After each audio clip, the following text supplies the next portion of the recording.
Ya, nuevamente repito, Mateo 5:4. Por ahí bájenlo, por favor. Mateo 5:4, bienaventurados los que lloran, porque ellos recibirán consolación. Les decía, la nueva traducción viviente dice, Dios bendice a los que lloran, porque serán consolados. Y la nueva versión internacional dice, dichosos los que sufren, porque serán consolados. Y puede parecer un tema muy sencillo, les comentaba, pero veamos, ¿qué es llorar de entrada, ¿no? ¿De dónde parte esta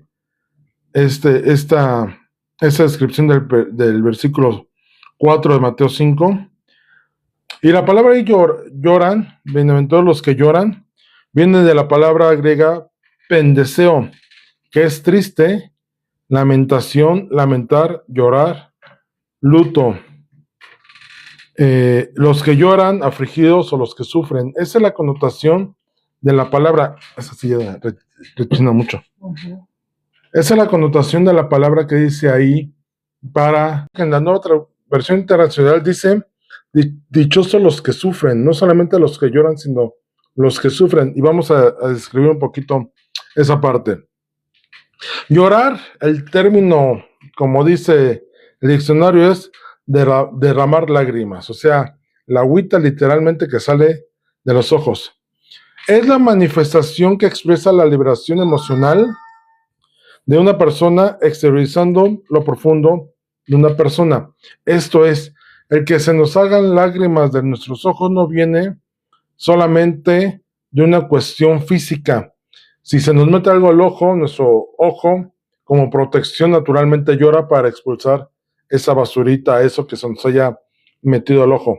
Pero, viendo más profundo, es una emoción manifiesta de lo que tenemos dentro, una liberación emocional. Comúnmente se relaciona con la devoción y la conexión espiritual. Una persona es, a lo mejor en su caso no es común que llore, pero va a la iglesia o a la congregación y por la reunión y la manifestación del Espíritu puede ser que sea más fácil que la persona pueda expresar pueda tener esa manifestación física de derramar lágrimas. Otra definición que encontré mucha atención, me gustó en la definición porque pueden ser sentimientos intensos, positivos o negativos. ¿Cómo negativos? Sí, ¿no han visto a personas que del enojo o del coraje o de la rabia lloran? Que entran en tal situación que derraman lágrimas. Dice que pueden ser por dolor. El lloro viene por alguna circunstancia. Por dolor, por alegría, por arrepentimiento, por liberación, por amor, por compasión, por empatía, fragilidad e imperfección. Por la intensidad de una experiencia o la manifestación de la verdad o mentira. Fíjense, hablar que nos podemos llorar por dolor, bueno, puede ser común. Por alegría, una persona que a veces ríe mucho llega a derramar lágrimas. Cuando una persona se arrepiente, también es una expresión muy natural que puede ocurrir que haya derramamiento de lágrimas. Cuando una persona es liberada, tú dices, oye, ¿cómo liberación? Sí, pero hablo de esta emoción que puedes sentir.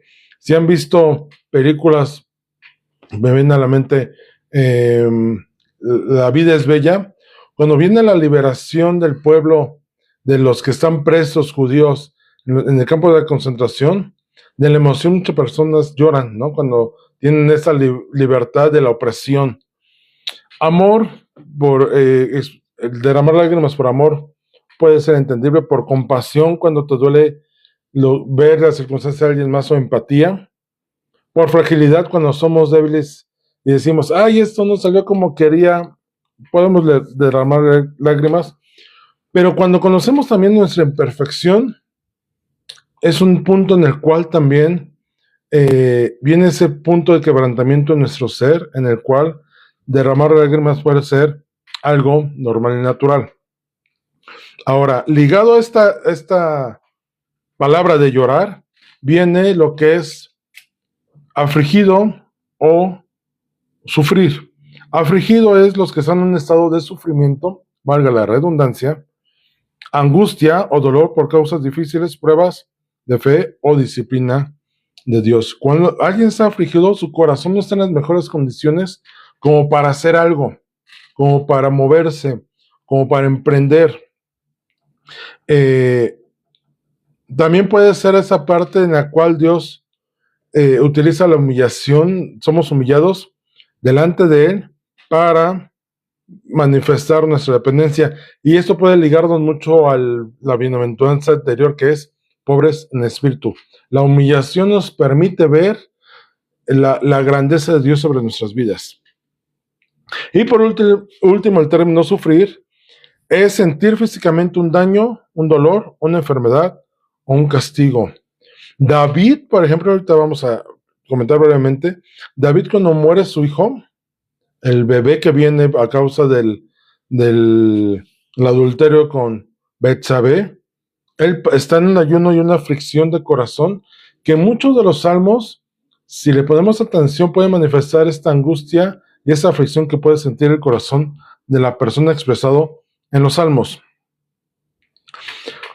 El sufrimiento puede llegar a ser una herramienta del Señor para formar nuestro carácter. ¿Es malo llorar? No, no es malo llorar. Siempre y cuando entendamos de dónde viene el porqué de ese lloro. Puede ser que nos acerque más a Él, este periodo de sufrimiento, y fortalecer nuestra fe o testificar sobre su grandeza y su poder. Pablo pasó por muchas aflicciones, vamos a verlo ahorita más adelante, pero Pablo no era para mostrar debilidad, sino para engrandecer el nombre del Señor. Entonces, si ya pudimos entender esta parte de qué es llorar, que no solamente es el derramamiento de lágrimas, sino entender de dónde viene, podríamos avanzar más adelante en por qué hay bendición en los que lloran. Viendo la serie de Chosen, hay un comentario que me gustó mucho y que creo que ejemplifica muy bien lo que a través de estas 9 enseñanzas que vamos a tener de las bienaventuranzas podremos entender cuál es el propósito que el Señor tuvo cuando las dio. Y tiene un diálogo ahí el Señor Jesús, el personaje, con Mateo, y le dice, el objetivo de esas bienaventuranzas es que las personas puedan identificarse en algún grupo en el cual puedan conocerme a mí. Y eso me gustó mucho porque si bien las bienaventuranzas se expresa a personas diferentes, con características diferentes, todo va encaminado a que si no es por ser humilde de corazón, como es pobreza de espíritu, o por llanto, o por los que buscan justicia, por cualquiera de estos grupos, puedas tener un encuentro personal con Dios. Ay, me mordí la lengua. Un encuentro personal con Dios. Y esto a través de conocer su reino. En el anterior vimos cómo dice, porque de ellos es el reino de los cielos. Y esto es la plenitud del señorío y autoridad de Dios sobre nuestras vidas. Pero serán consolados, vamos a ver cómo es la manifestación dentro del reino de Dios. Si vamos a Isaías 61:1, por favor. Y quiero que de aquí partamos mucho de las palabras del Señor Jesús, ¿a qué se refería? Dice desde el verso 1 de Isaías 61, el Espíritu de Jehová el Señor está sobre mí, porque me ungió Jehová, me ha enviado a predicar buenas nuevas a los abatidos. Ese término abatidos puede entrar como un sinónimo de afligidos o los que lloran. A vender a los quebrantados de corazón, a publicar libertad a los cautivos y a los presos apertura de la cárcel. Verso 2. A proclamar el año de la buena voluntad de Jehová y el día de la venganza del Dios nuestro, a consolar a todos los enlutados.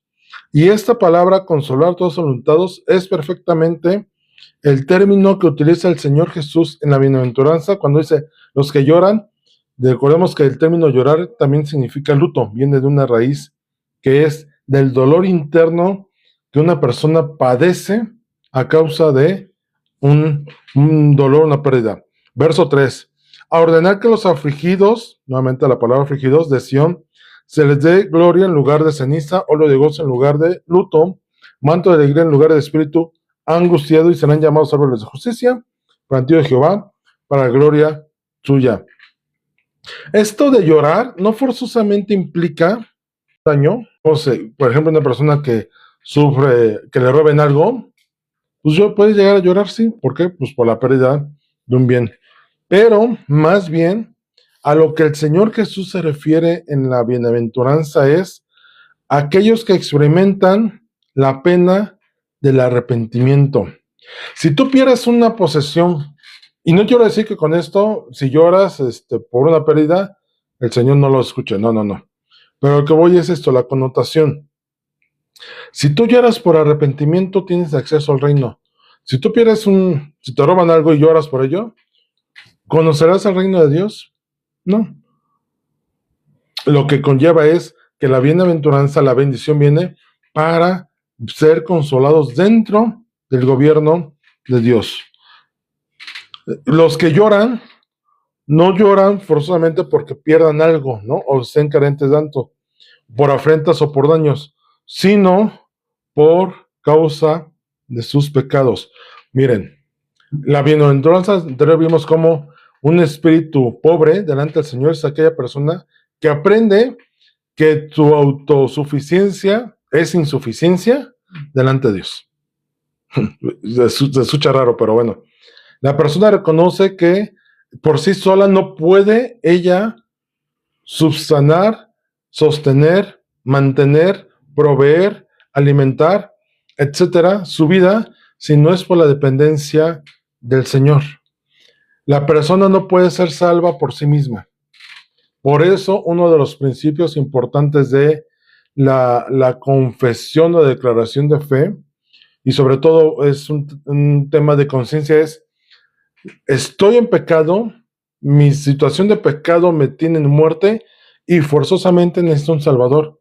Porque por mis propios méritos o por mis acciones o por los intentos que yo quiera hacer, nadie puede obtener salvación. Por eso dice Pablo, no por obras. ¿Para qué? Para que nadie se gloríe. Dice el salmista, Señor, no me des mucho para que teniendo mucho no te maldiga. No me des poco para que teniendo necesidad maldiga tu nombre. Manténme de lo necesario. Y ese de mantenerme de lo necesario viene del principio de Señor, no me des, dame lo necesario para vivir y que no sea por medio de las obras de mis manos. Cuando Gedeón, y lo leímos hace unos días, cuando Gedeón tiene esa batalla contra los madianitas, el Señor le dice, convoca un ejército de miles de personas, y el Señor dice, no necesitamos tantos, no vaya a ser que ellos venzan y digan por nuestra fuerza. ¿Y saben cómo venció un ejército de más de 20,000 personas el Señor? Con 300 personas. Para que ahí se manifestara el poder de Dios y entonces aprendamos no a la autosuficiencia, sino a depender de Dios. En esa parte de llorar viene de no podemos tener salvación por nosotros mismos, tenemos que reconocer nuestra dependencia y necesidad de Dios. ¿Y cómo lo reconocemos? Arrepintiéndonos. No solamente lloramos por nuestros pecados y por ellos podemos llorar, también podemos llorar por pecados ajenos. Oye, pero yo no cometí la falta, sí, pero en el dolor de la otra persona podemos entender el daño y separación que hay de la comunión con Dios. Si tú te gozas en que alguien esté pecando y vaya a condenación, no, ahora sí que, como dice el dicho, no es de Dios, ¿no? No es lo correcto. Tú no te puedes gozar porque alguien está en pecado. Tú debes afligirte y entrar en esa parte de la brecha, como se dice, por la persona para que llegue al arrepentimiento. Nuestra oración, que mañana nos toca a las 5 de la mañana, por cierto, va en sentido que la gente tenga una oportunidad de conocer a Dios. Y si tú en la oración no sientes carga y pesar porque alguien está en pecado y pueda irse al infierno literalmente y perder la salvación eterna y irse a una condenación eterna, yo te diría, reevalúa con Dios tu oración, que el Espíritu Santo te permita sentir dolor por las personas, carga por las personas, y que te puede llevar a llorar. Daniel, Jeremías y Nehemías son ejemplos de profetas que lloraron por el pueblo. En Daniel 10, si no me recuerdo, dice que Daniel estuvo por 3 semanas afligido del corazón, estaba dolido, seguramente en algún momento entraba en llanto, ¿no? Jeremías, bueno, pues es conocido como el profeta llorón, y Nehemías hace una oración reconociendo los pecados de los antepasados, decía, Señor, tú eres abundante en misericordia, ten a bien vernos, porque a causa del pecado de nuestros padres, nosotros continuamos en esta rebeldía contigo, y estamos aquí por ello, porque fuimos rebeldes contigo. Y su oración, si tú la lees a detenimiento, podrás ver que yo concluyo, y espero que sea tu percepción cuando lo leas, que Nehemías estaba llorando cuando lo estaba orando, porque la expresión que tienen sus palabras difícilmente podría ser unas frases sin esta aflicción, este dolor en su corazón. Entonces los que lloran, a los que se refiere el Señor, es a los que lloran, que se lamentan por el pecado cometido. Si tú, a ver, cuando pecamos, a veces lo hemos hecho tan costumbre y sabemos de la gracia de Dios que existe, que a veces ya oramos pidiendo perdón al Señor de lo que hicimos. Señor, tú sabes que tú sabes mi debilidad, tú sabes que te pequé y cometí falta delante de ti, perdóname. Y llegamos a este punto de ya no sentir dolor y nuestro arrepentimiento viene a ser falto de sinceridad. Por ahí en la semana platicaba con alguien y me expresaba su dolor, su pesar por algo que hizo mal delante de Dios y está con ese dolor, ese sentir de Señor, perdóname, la regué contigo, me equivoqué, sé que te lastimé y Señor, no quiero ser igual. A ese nivel tenemos que llegar, y eso se refiere el Señor Jesús aquí en la bienaventuranza sobre los que lloran. El que siente dolor por su pecado, ocurre esto: presenta delante de Dios su sufrimiento, la inquietud silenciosa del corazón. ¿Cuántas veces nosotros podemos andar en nuestro día a día con una cara de aquí para allá y por dentro traemos el corazón afligido por circunstancias y problemas que podemos tener en casa, físicos, económicos, en el trabajo, etcétera? Y esa inquietud silenciosa del corazón puede traer nuestro corazón afligido, dolido, lastimado, y sentimos dolor. Y también es como presentar delante de Dios un grito de dolor penetrante. Hay veces que llegamos a nuestras habitaciones cuando estamos solos y clamamos a Dios y le expresamos todo nuestro sentir. ¿Cómo nos insta Santiago a tener esta manifestación de arrepentimiento con lloro? Dice: acercaos a Dios y Él se acercará a vosotros. Pecadores, limpiad las manos, y vosotros los de doble ánimo, purificad vuestros corazones. Afligíos y lamentad y llorad. Vuestra risa se convierta en lloro y vuestro gozo en tristeza. Humillaos delante del Señor y Él os exaltará. Si tú llegas con el Señor y esta parte que dice vuestra risa se convierte en lloro, ¿cuánta gente hay que está haciendo maldad y hasta se ríe? Y dice Santiago: no, cambien de actitud, demuestren realmente un corazón arrepentido, dolido y afligido. Es más, lloren en arrepentimiento como muestra de que buscan el perdón de Dios. Vamos a ver algunos ejemplos de lloro en la Biblia, y podrán ver cómo la gente puede llorar no solamente por cuestiones de sentimientos expresados, que viene a ser como una liberación, sino también por pecados cometidos. Un ejemplo es Agar en Génesis, cuando es expulsada junto con su hijo Ismael y que Ismael lo deja ahí y que lo va a ver morir, se pone a llorar y el ángel viene y le escucha. Ana, antes de tener a Samuel, lloraba y afligía su corazón porque no podía tener hijos. Y fue delante de Dios y dijo, Señor, concédeme un hijo. Que Elí la vio, dijo, y la tomó por borracha, por cierto. Jacob, cuando se reencontró con Esaú, se encontraron y se abrazaron de forma que lloraron. José lloró por sus hermanos cuando se encontró con ellos en el palacio y les estaba ocultando su identidad y le estaba preparando la sorpresa de que él era José y los hizo pasar por un momento en el cual yo creo que no era un tema de desquite, más bien era una manifestación de afligir su corazón, en cierta manera a propósito, para que entendieran la posición que ahora tenía José. Imagínense que cuando hubieran llegado ellos, José los hubiera recibido. ¡Ay! Los que me mandaron de esclavo, los que me aventaron al pásenle, y que ellos no hubieran sentido dolor. Recordemos que José ocultó su identidad para que ellos fueran con sus padres y sufrieran dolor en cuanto a causarle una pérdida a su padre llevando a Benjamín. Entonces era mostrarles un sincero arrepentimiento y de hecho sus hermanos se arrepintieron. El pasaje muestra cómo ellos, cuando les descubre que es José, se dan cuenta que en cualquier momento José los pudo haber matado y les mostró misericordia. ¿Quién más? David lloró porque el niño, el hijo, no muriera. Cuando Moisés murió, todo el pueblo de Israel lo lloró.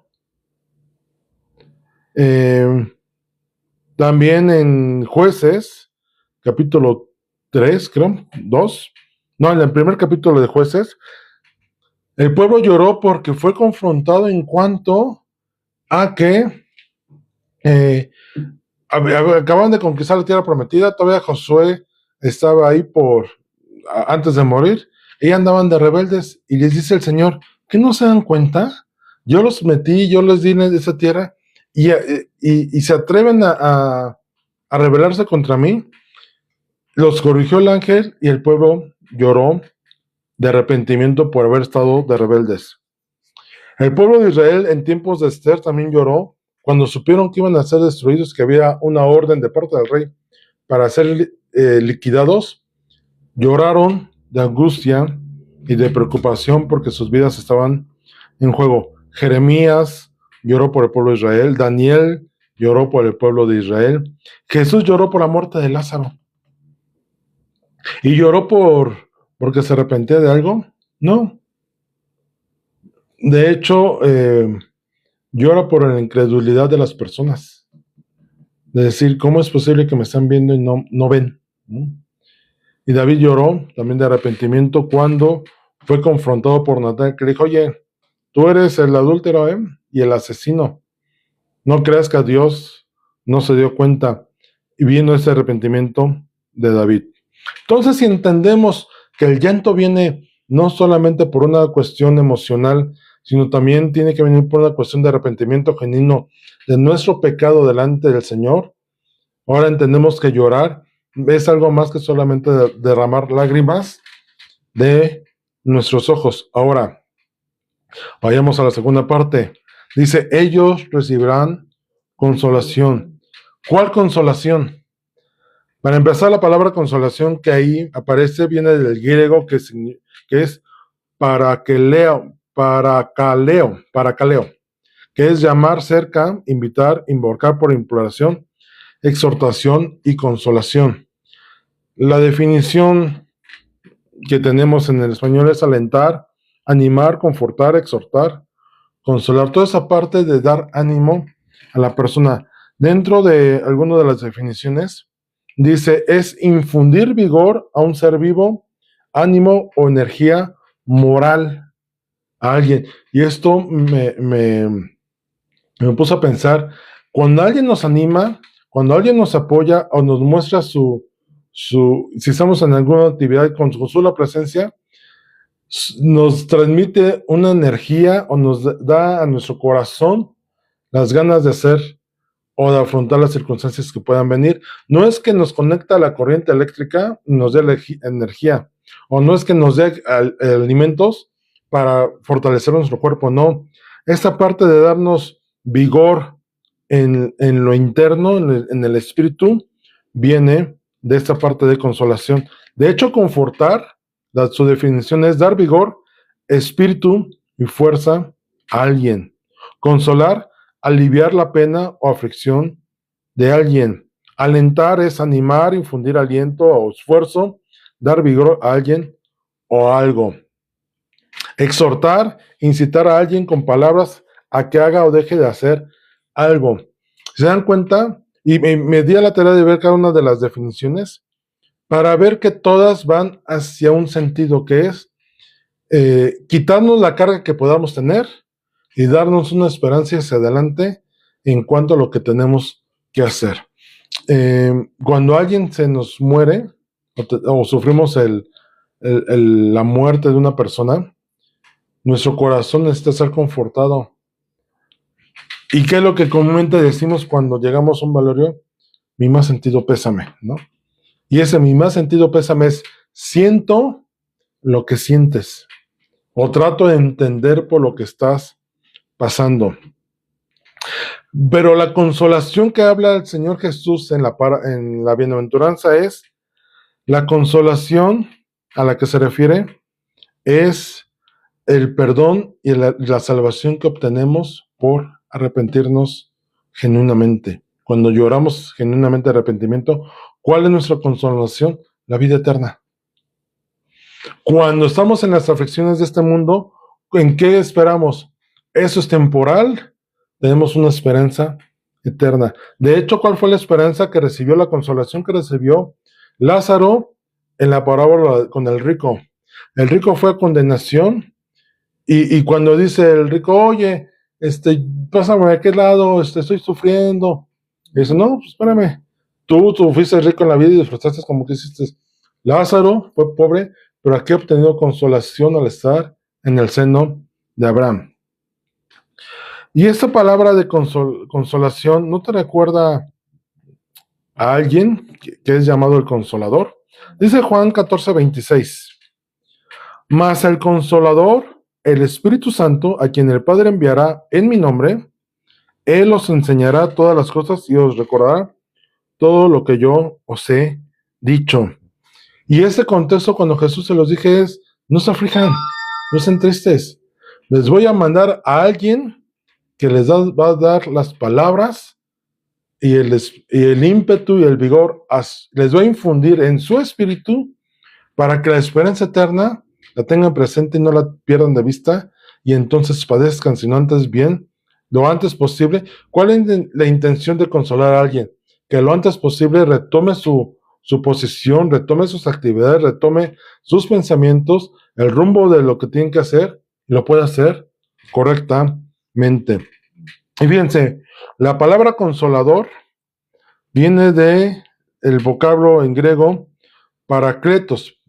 Parácletos, de hecho es porque lleva acento en la A, parácletos. Y es la misma raíz que tiene consolación que vimos hace ratito, que es paracaleo. Y este es paracletos. Y paraclesis es exhortación, confortar, consolación, consolar, consuelo, de la misma raíz. Entonces, si podemos entender esto, en la bienaventuranza, el Señor ya nos estaba haciendo una promesa implícita del Espíritu Santo para nuestras vidas después de que Él faltara. El que llora recibirá consolación. ¿De quién? Del Espíritu Santo. Y el Espíritu Santo trabaja y obra dentro del reino de Dios. Vamos a ver alguna connotación al respecto. El Salmo 23, 1 al 3. Veamos, dice, Jehová es mi pastor, nada me faltará. En lugares de delicados pastos me hará descansar, junto a aguas de reposo me pastoreará. Confortará mi alma. O sea, consolará, me dará ánimos en mi alma. Me llegará por sendas de justicia por amor de su nombre. Primero, los primeros dos versículos están hablando de una parte física que dice, En lugares de delicados pastos me hará descansar. Está hablando de algo físico. Cuerpo físico cansado, junto a aguas de reposo, me pastoreará, me alimentará, me sustentará, me proveerá lo necesario. Pero confortar el alma, dentro de ese contexto va más allá de lo físico, sino va al interior de la persona. A esa parte de nuestro ser, que es donde sentimos aflicción, dolor, preocupación, estrés, ansiedad, etcétera. A esa parte se refiere. Y yo te diría, ¿cuántos de nosotros no hemos sido consolados por el Espíritu Santo cuando tenemos problemas y dentro de las dificultades tenemos la paz y la tranquilidad de poder sentir la dirección de Dios sobre nuestras vidas? Ese es el consuelo al que el Señor se refiere. En la Nueva Traducción Viviente, confortará mi alma, dice, Él renueva mis fuerzas. Hablando de la parte emocional. Y en la Nueva Versión Internacional dice, me infunde nuevas fuerzas. Infundir, ¿cómo dice ese medicamento? Es una infusión. ¿Y qué es una infusión? Es una inyección. Ajá. Entonces, esto es que lo mete dentro de nosotros, ¿no? Esa es la parte, nos infunde nuevas fuerzas. Ahora, ya entendemos, si lloramos, el Señor nos da consuelo. ¿Y cómo nos da ese consuelo? Miren, vamos a Isaías 41, por favor. Y Dios utiliza a otras personas para consolarnos, dice Isaías 41. Consolaos, consolaos, pueblo mío, dice vuestro Dios. En 1 Corintios 14:3, no lo busquen. Bueno, sí búsquenlo, pero vayan al 31. Pero 1 Corintios 14:3 dice, pero el que profecía, para edificar, para exhortar y para consolar. Y exhortar es un término que entendemos que es para dar hacia adelante, si lo queremos poner en palabras españolizadas, dar hacia adelante, y consolar es dar ánimos. Cuando algo de fútbol, de básquetbol, de lo que sea, ese aliento que tú le das al equipo, que le estás gritando, la histórica remontada, ¿cómo está la parte anímica de las personas? Un boxeador, aquí alguna vez con mi papá platicábamos de una pelea de Julio César Chávez cuando iba a perder, cuando parecía que iba a perder, y con my brother, ¿cómo se llama? Bueno, un negrito él, que lo noqueó en el último asalto, en los últimos segundos. Él nunca perdió el aliento, las ganas de, y obviamente tenía su equipo que lo apoyaba y le estaba diciendo, ándale, dale, y mira, y dale una estrategia, y por acá tú puedes, ¿cómo va el chiste? Te está pegando en la cara, no, le estoy poniendo yo mi cara a sus puños, ¿no? O sea, cómo ver las cosas diferente para dar aliento al corazón. La palabra profética viene a ser un instrumento de parte de Dios para, en esas dificultades que tenemos, podernos dar dirección, exhortación y consolación. Dice en el verso 31 de 1 Corintios 14, asimismo los profetas hablen 2 o 3 y los demás juzguen. Y si algo le fuera revelado a otro que estuviera sentado, calle el primero. Porque podéis profetizar todos uno por uno, para que todos aprendan y todos sean exhortados. Dios quiere que dentro del cuerpo de Cristo todos tengamos el ánimo, la fortaleza, la energía para poder hacer las cosas y enfrentar la vida. Algunas personas dicen, es que yo voy a la reunión para recargar pilas. Y aunque el término no debe ser completamente así, porque entonces, ¿qué hiciste toda la semana? Pero sí entiendo ese concepto de acuerdo a lo que dice aquí la palabra. El mejor lugar donde puedes encontrar aliento a tus circunstancias dentro del cuerpo de Cristo es dentro del cuerpo de Cristo. Que el Señor nos dé esa consolación. Jesús mismo es en nosotros la consolación. Vamos a 2 Corintios 1:4, ahí adelante. Pero los dones de espirituales están puestos para eso. para exhortarnos y consolarnos dentro del reino de Dios. Segunda de Corintios 1:4. Hablando de un experto en consolaciones. Dice: bendito sea el Dios y Padre de nuestro Señor Jesucristo, Padre de misericordias y Dios de toda consolación, el cual nos consola en todas nuestras tribulaciones, momentos difíciles, para que podamos también nosotros consolar a los que están en cualquier tribulación, por medio de la consolación con que nosotros somos consolados por Dios.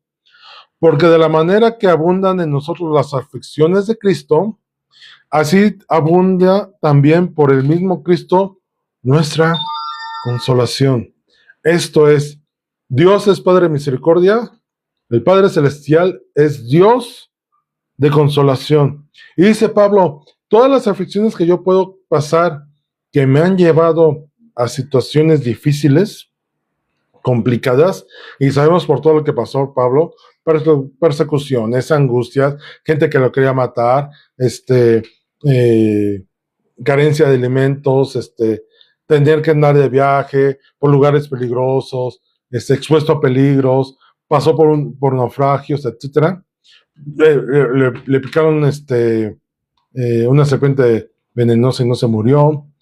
Y dice, todos esos padecimientos que vienen a ser las aflicciones de Cristo, dice, si por Él padezco, Él también me da la consolación. El autor de Hebreos dice que no tenemos un sumo sacerdote que esté ajeno a nuestro padecimiento, sino es alguien que padeció las mismas cosas que nosotros, pero sin pecado. Y dice, si Él padeció sin cometer pecado, no Él tendrá las palabras y formas correctas para decirte cómo librar las circunstancias que tienes. Eso es consolación. Y esa es la exhortación que viene de nuestro Señor Jesucristo mismo, como el sacerdote que es para nosotros. Y dentro del cuerpo de Cristo vamos a ver cómo es que la consolación viene a nuestras vidas. Hablo de esta vida congregacional, porque el cuerpo de Cristo no se da, no somos cuerpo de Cristo, cada quien en su Dios viene dentro del cuerpo de Cristo. Y no por palabras de uno, no porque uno los quiera tener congregados, no, sino la palabra de Dios dice que es necesario que sean congregados para ser fortalecidos. Y una señal inequívoca de alguien que ya es hijo de Dios es que quiere congregarse. Los primeros discípulos, después de Pentecostés, después de la primera predicación masiva que dio Pedro, que se convirtió en 3,000 personas, ¿qué fue lo primero que hicieron ellos?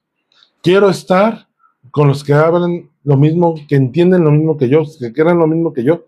Y dice que tenían todas las cosas en común y se congregaban, al punto que era tanta la chamba que los discípulos dijeron, oigan, necesitamos quien nos ayude a servir las mesas.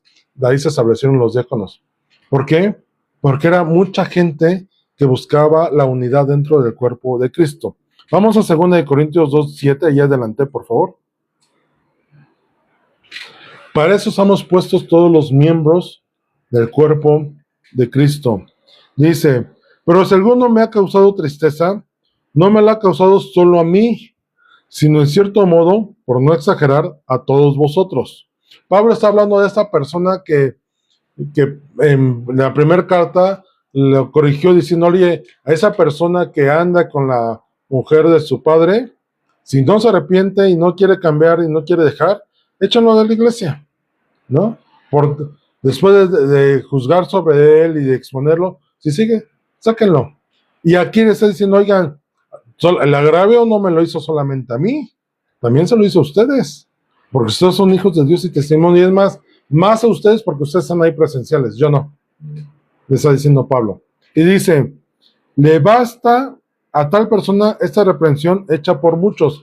Toda la iglesia ya lo había corregido a ese personaje. Así que, al contrario, vosotros más bien debéis perdonarle y consolarle, para que no sea consumido de demasiada tristeza. Lo que está diciendo aquí es que este amigo ya se había arrepentido de lo que había hecho. Y ya le había mandado a decir a Pablo, oye, reconozco que ya la regué, ¿no? Reconozco que sí estaba mal y tú tenías razón. Y dice Pablo, bueno, si ya se arrepintió, ahora vayan por él. Y ahora, si ya lo corrigieron, si ya lo exhortaron, ahora consólenlo. Ya fue perdonado también en nuestra iglesia. Ahora vengan a consolarlo. Esto es, mira, manito, mira, amigo, o hermano, o ponle el nombre que, si quieres, pon tu nombre. Mira, ya lo pasó, lo que hiciste, ya lo hiciste, pero el Señor ya te perdonó. Ahora extiéndete hacia la promesa de vida eterna. El consuelo que viene a través de la salvación que tenemos en Cristo Jesús por el arrepentimiento de nuestros pecados. Ya te arrepentiste, ya estás en orden, en paz con Dios. Ahora sigue tu vida en Él. Los siguientes días. ¿Qué le decía Jesús cuando sonaba a alguien? Vete y no peques más. Ahí el Señor les estaba dando una palabra de consolación, es lo que ya hiciste, ya, aquí ya borrón y cuenta nueva, vete y no peques más, por tu fe has sido sanado. Levántate, vete y no peques más. Esto es hacer una promesa eterna. En 1 Tesalonicenses 2, allá adelantito, por favor. Entonces, uno es, dentro del cuerpo de Cristo, la consolación viene por los mismos hermanos, hijos de Dios. En 1 Tesalonicenses 2:11 dice, así como también sabéis de qué modo, como el Padre a sus hijos, exhortábamos y consolábamos a cada uno de vosotros. Pablo se está presentando y está diciendo, oigan, cuando yo estuve con ustedes me reconocían como líder y mi comportamiento con ustedes fue como de padre con los hijos, que los exhortaba y consolaba a cada uno de nosotros. No temas acudir a tus líderes a buscar consolación. Ellos han puestos para ello. Hoy que platicaba con un pastor que no veía hace muchos años, dentro de la plática me decía, es que uno de mis dones es la exhortación. Y yo le decía, completamente de acuerdo contigo. Porque yo recuerdo varias imágenes de él platicando con gente, y la gente que llegaba dolida con él salía exhortada y consolada. Y es algo que no se le ha quitado, ¿no? Hoy la gente, porque ese es el don manifestado en él como pastor y como don, que ahorita les comentaba, dentro del cuerpo de Cristo. Ahí, un capítulo atrás, Colosenses 2:2, por favor.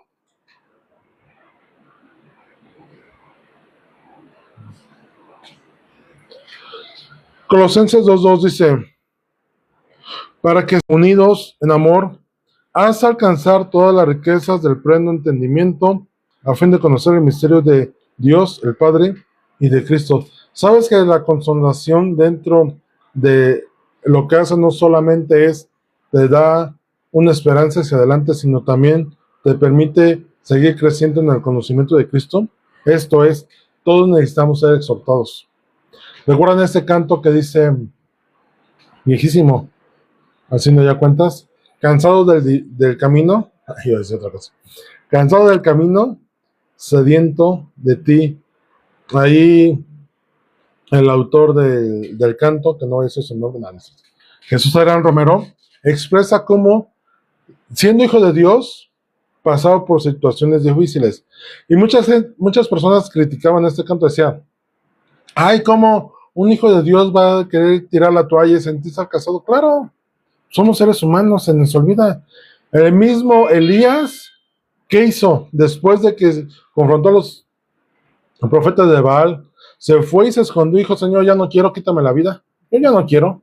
Jonás, ¿qué hizo? Ay, no, yo no quiero ir, Señor. Es mucha responsabilidad. La plenitud del conocimiento que podemos tener en Cristo va encaminado a través de las exhortaciones y consolaciones que recibimos dentro del cuerpo de Cristo a través del Espíritu Santo en nuestras vidas por el medio que Él decida utilizar. Una persona que no recibe ánimos y que no es corregida en su tiempo, porque la exhortación también viene una corrección a las cosas como las venimos haciendo. No como castigo, sino, oye, eso no, 2 por 2 no son 5, 2 por 2 son 4. Así como 2 más 2 son 4. Si lo podemos ejemplificar así, les contaba el otro día como una experiencia de mi papá que decía, oigan, ¿por qué hacen esto así? Ah, pues es que siempre es así, pero ¿por qué? Pues es que aquí cuando llegué siempre he hecho así. Sí, pero lo estaban haciendo mal. Así como lo hacen, está mal hecho. Eso venía a ser una exhortación. Hoy lo podemos hacer diferente. Así, esa corrección que podemos recibir, esa consolación o confort en nuestros corazones, permiten que vayamos creciendo en Cristo. Por eso dice confort, exhortación o consuelo. Por eso Pablo dice, todo lo padezco en Él, porque en todo lo que me soy afligido, Él me consuela y me hace entender por qué. Y vuelvo a padecer, Señor, ¿por qué me apedrearon? Ah, con ese fin. Y Señor, ¿por qué tuve que ser descolgado por una del muro? Porque me quieren matar. ¿Por qué me quieren matar? Ah, al tal punto que Pablo llega a resumir todo esto. Nada nos podrá separar del amor de Cristo, porque en cada circunstancia que Él padeció, Él recibió consolación. Y ahora entendemos quién fue Pablo, alguien que vivía en la plenitud del conocimiento del misterio de Dios, el Padre, y de Cristo.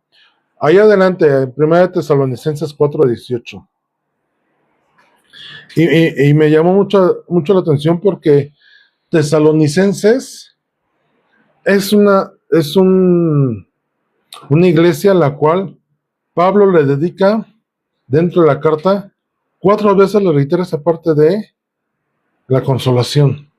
¿Será que era una iglesia que necesitaba ser levantada e impulsada? Sí, pero Pablo principalmente lo que les hablaba a los tesalonicenses era algo que ellos ya conocían, que era la venida del Señor Jesucristo.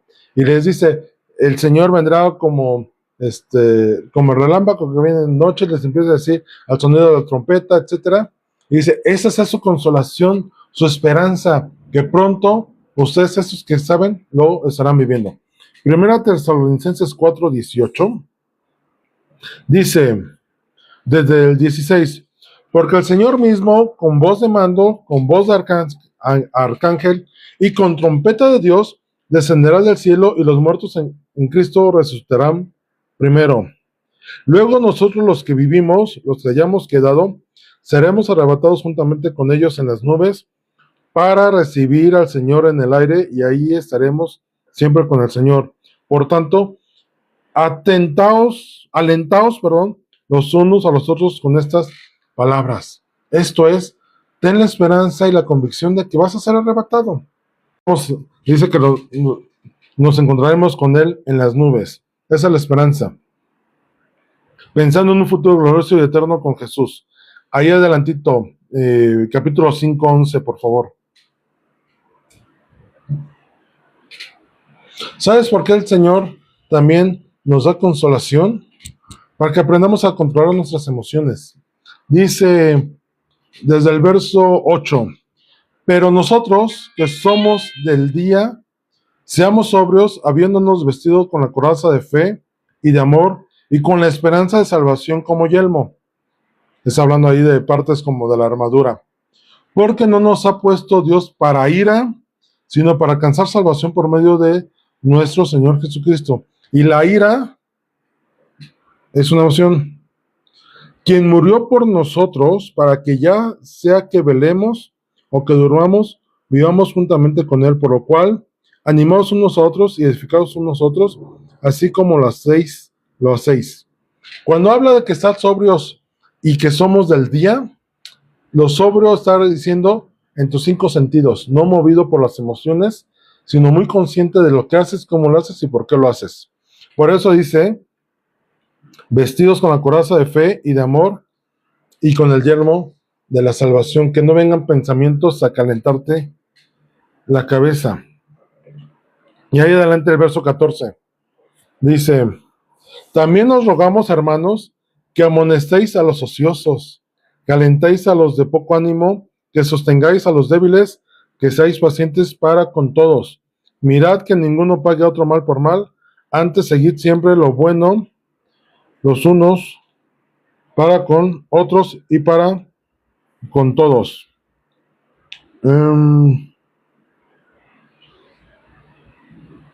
Verso 16, estad siempre gozosos. 17, orad sin cesar, da gracias en todo, porque esta es la voluntad de Dios para con vosotros en Cristo Jesús. No apaguéis el espíritu, no menosprecéis las profecías, examinad todo, retener lo bueno y absteneos de toda especie de mal.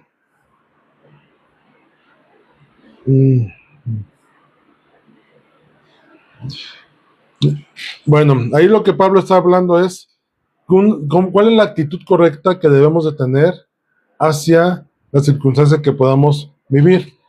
Y empieza con una corrección de corrige a los ociosos y alienta, y esto es, da ánimo, consuela a los de poco ánimo, a los que estén decaídos, tú anímale. Ay, es que ya no quiero a la iglesia. ¿Por qué no quieres ir a la iglesia? Ay, no, es que la vida pues, está peor que antes. Pues, y ahí viene la palabra del consejo. Oye, espérame, pues quien te haya vendido un evangelio color de rosa y una vida color de rosa, pues te mintió. Porque dice el Señor Jesús que Él no vino a traer paz, sino la verdad es que Él vino a traer división. A causa de Él, por seguirlo a Él, muchos atacarán a sus mismas familias. Y todas las demás pautas, las formas de comportamiento que debemos tener, una actitud y disposición permanentes. Si ves a uno bajo de ánimo, tú no le dejes ahí, ay, a ver ahí cuando se levanta. No. Dice, ve a uno que está con poco ánimo, anímalo, levántalo, consuélalo, exhórtalo, confórtalo. Ay, es que perdí mi trabajo y por eso, no, pues, adelante el Señor. Y empiezas tú a darle palabra conforme a lo que el Señor dice, porque mostramos una actitud de Cristo en nosotros. Entonces, cuando sea delante del Señor y lloremos delante de Él, en ese arrepentimiento o por carencias que tengamos el consuelo que dice la palabra, seremos consolados. Recordemos, tenemos un Espíritu Santo que está puesto para consolarnos. De hecho, su nombre es el Consolador. ¿Y qué va a hacer? Guiarnos a toda la verdad y levantarnos. Si tu corazón ha estado afligido, con sufrimiento, con dolores, ten la seguridad de que el Espíritu está deseoso de consolarte, Él directamente, con Jesús en ti, morando, y a través del cuerpo de Cristo, a través de los hermanos y dones que Él, Señor, ha dado, precisamente para eso, para consolarnos, levantarnos y darnos nuevamente fuerzas y energía en nuestro interior. Vamos a orar. Padre Celestial, te damos gracias en esta noche porque, Señor, tú buscas una persona que esté dispuesta a llorar, Señor, no solamente por arrepentimiento, Señor, sino en demostración de sus cargas delante de ti, de sus sufrimientos, de sus dolores, porque eso permite, Señor, que la puerta sea abierta a ser consolados. Una persona de ojos altivos, Señor, que muestra dureza en su corazón, que muestra, Señor, inclusive no demostrar ningún sentimiento, emoción, Señor, difícilmente va a poder entender que necesita consolación, porque su pensamiento va a estar en Él, buscar resolver las cosas en lugar de depender de ti. Señor, llévanos a tener un corazón sensible, un espíritu humilde, Señor, un emocional que pudiéramos tener, esa carga, ese yugo, Señor, que a lo mejor traemos sobre nuestras vidas, para que sea quitado, Señor, y ser consolados. Tu palabra dice que tu yugo es ligero y tu carga, Señor, tu yugo es fácil y ligera tu carga, Señor, y en esto es ser consolados, quitarnos el peso que traíamos de pecado, de opresión, de condena, de culpa, Señor, para llevar un yugo fácil en el cual tu misericordia y las promesas eternas. Señor, ayúdanos a ser sensibles y, Señor, también poder ser humildes y abiertos, perceptivos a recibir consolación, Señor. Si tú pones los medios para ser consolados, Señor, es porque tú muestras tu amor para con nosotros y en eso nos quieres más que bendecir, que seamos más que bienaventurados. Ayúdanos, que tiende mucho a llorar, Señor. No es malo, sino más bien es una limpieza del corazón demostrada delante de ti. Ayúdanos, Señor, y guárdanos, y que seamos sencillos delante de ti, dispuestos a llorar. En Cristo Jesús nuestro Señor. Amén.